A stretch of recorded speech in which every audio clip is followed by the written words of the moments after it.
What's up guys, Cloudie here, checking in from the America server, and today I'm gonna talk to you about artifacts. Now this is gonna be part one of a three-part series. In this first one I'm gonna talk to you first a bit generally in what artifacts are, how you get them and so on, and then we will get into the best in slot DPS artifacts, so the ones that you would equip on your damage dealers. That's why Laudia, one of my main damage dealers, is posing for this video. Thank you so much, Laudia. So let's check what artifacts are. If you go to your heroes tab, not your inventory, then it's in this last slot.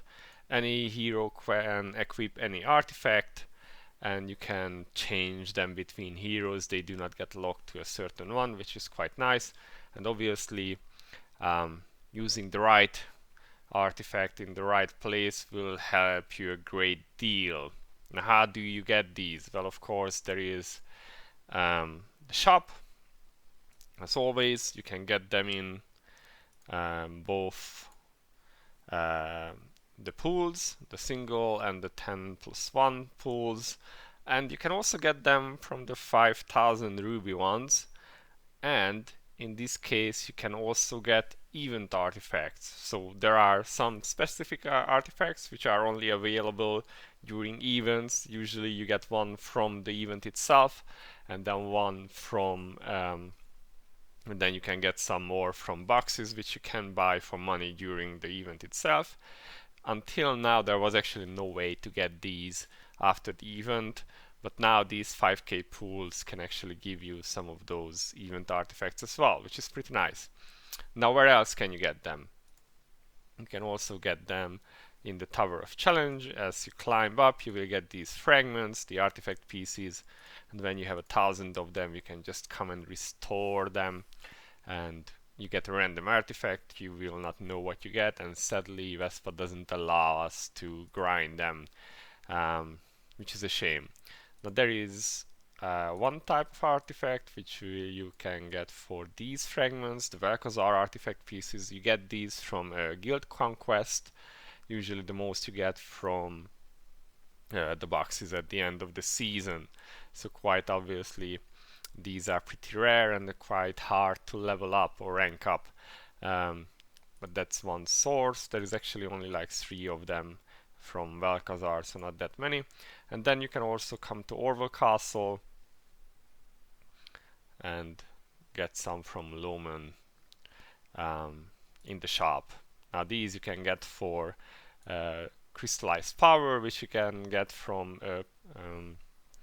taking part in World Boss battles, and then at the end of the week, based on your ranking, you will get some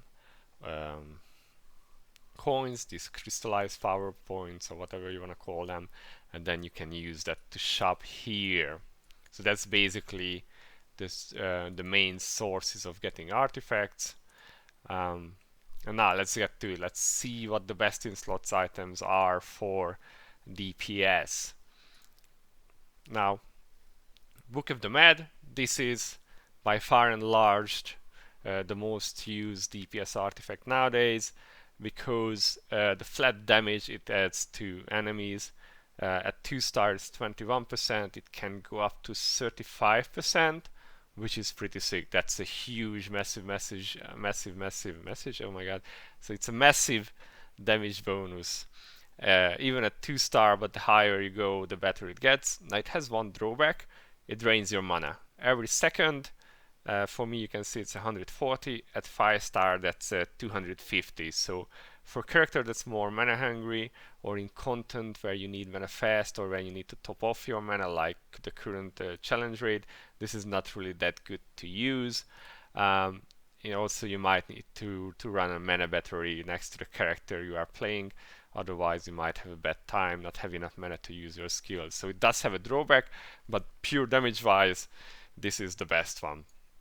Now moving on, second best I would say is this one, Fantastic Hybrid Animals, which due to the name and when it was released I often just refer to as the Harry Potter book. So basically this also gives a flat damage increase to non-hero enemies and also reduces the damage you take.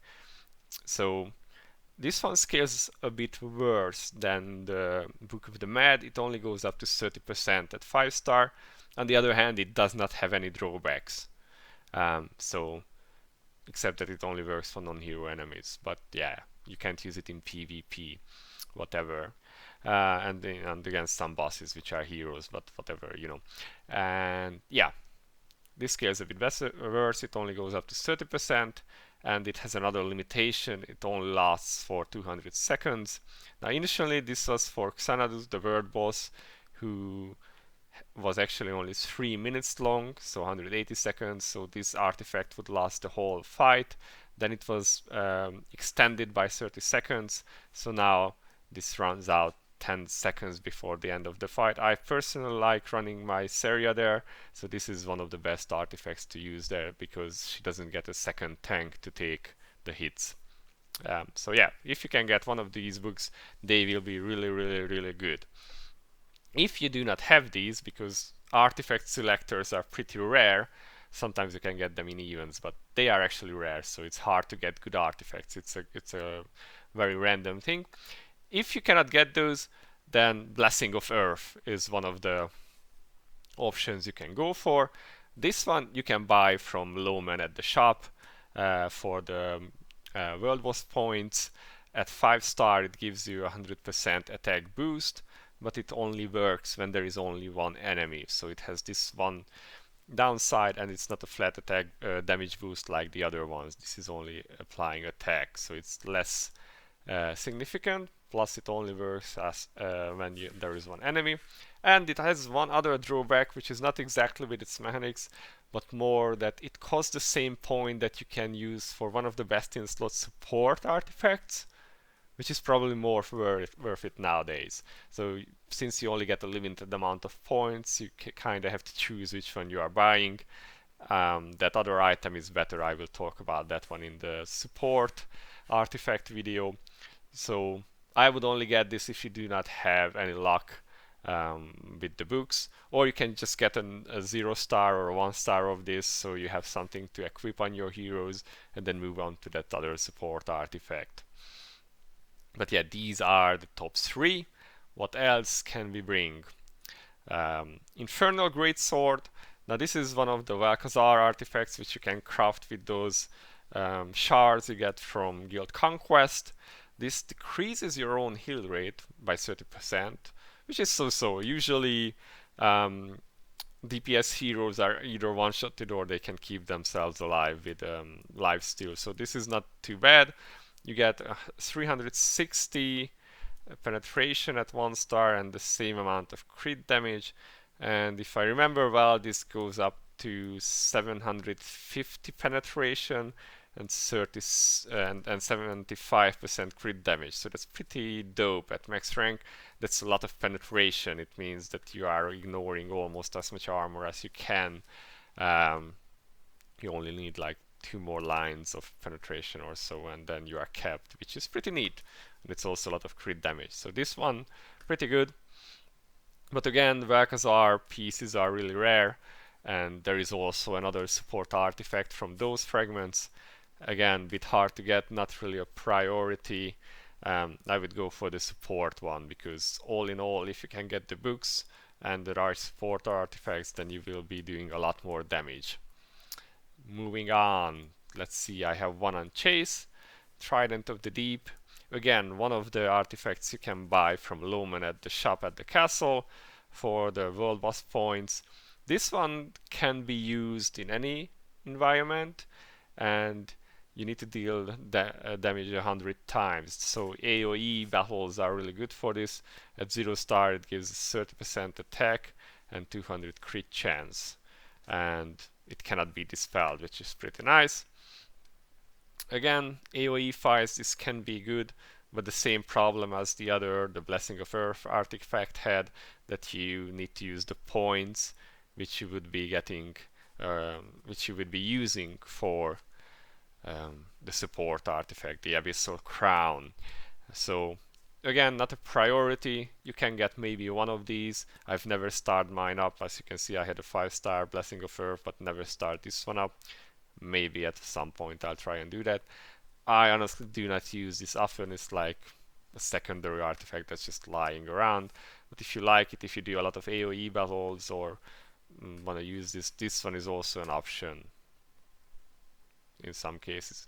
In AoE battles, it has a pretty good uptime, but you know, 30% attack is not so much. And actually, I'm not quite sure how well this scales. Would have to check. Finally, this one is on my Mediana. This reduces your crit chance by quite a large amount, but it increases your attack by also a large amount. This is good for heroes that do not need to crit, like Mediana, who gives a lot of bonuses based on her own attack, or Frey, whose shield scales with her attack.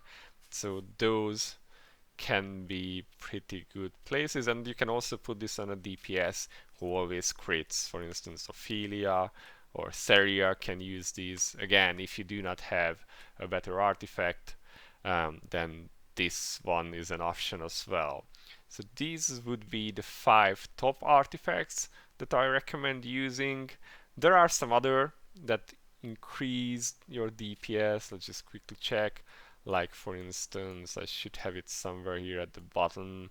This one, for instance, upon auto attacking, there is a 10% chance that the attack rises by 20% and attack speed rises by 200. So not so great. There is also I should also mention to you the masks, which you can use against certain enemy types.